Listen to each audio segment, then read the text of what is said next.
I'm gonna record it.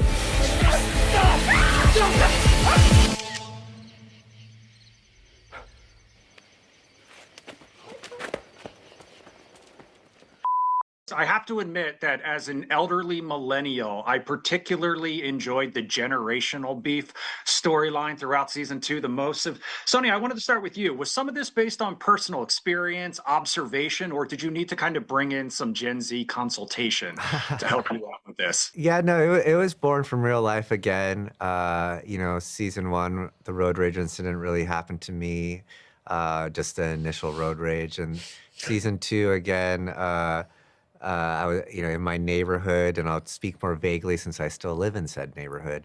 But I had overheard, let's call it, in Josh's words, a heated debate coming from a couple's home. And when I retold that story to people, my younger peers would be, aghast. Like they'd be like, "Did you call the police? Like, is everything okay? Should you go back and check in on them?"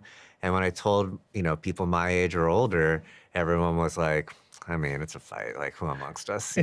So that was the springboard for the season, was seeing how, in our youth, we have so much hubris and so many ideas of how things should be. And then when you go through the hurdles of life, especially in late stage capitalism, then you start to realize, that's why every generation before me made those decisions. And Charles, was there any point when you were kind of reading the script where, as the representative of Gen Z in the show, that you felt personally attacked?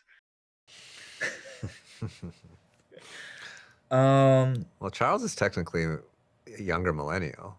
Yeah, I'm technically a younger. So he had to act to I had be to Gen Z. act, yes. Yeah. But spiritually, you feel like you get Gen Z. There's a spiritual Gen Z quality, nature to me. Yeah, for I'd sure. say. Yeah. For sure. I mean, look at this shirt. Gen Z.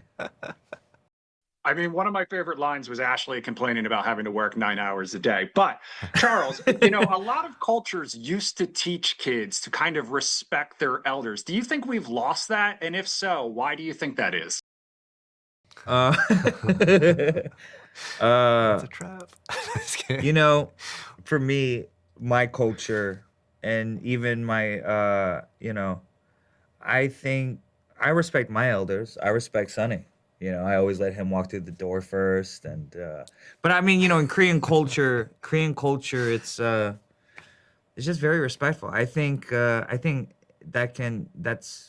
a universal thing, to be respectful of your elders and the people that came before you, the examples that came before you, and to, whether the generations before you were perfect or imperfect, they are still a guiding force for you to maybe take another path or do something a little bit differently. But I respect my elders.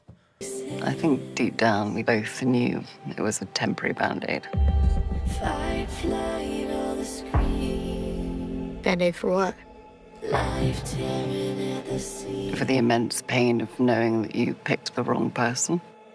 Sonny, what was it about the idea of an anthology series, especially, that appealed to you? Initially, it was just purely to try and get a season two, because I want to keep people working, and we were doing the awards run for season one, and we still hadn't gotten a pickup.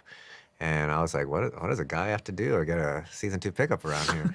But I was pitching ideas wildly, and Ginny Howe at Netflix kind of pulled me aside and was like, hey, we don't have to do a season two of Beef. We can do another show. Like, you did it. It's a limited. It has a great punctuation at the end. I can feel that you're just pitching to pitch. So unless something feels truly inspired and you're passionate about it, let's talk about other things. And so it wasn't until that real life incident that it felt very, coming from a real, true place. And that's when the anthological nature kind of got everyone excited. I think anthology allows you to kind of treat each season like a new album. And, when bands kind of repeat themselves, if their sophomore album's kind of exactly the same as the debut, I start to lose interest. I think the greatest album jump of all time is the Benz to Oki Computer. So that was like our North Star, was just like, obviously we'll never be Radiohead, but can we take some big swings, some things that feel different, and really like use this anthological, setup to our advantage.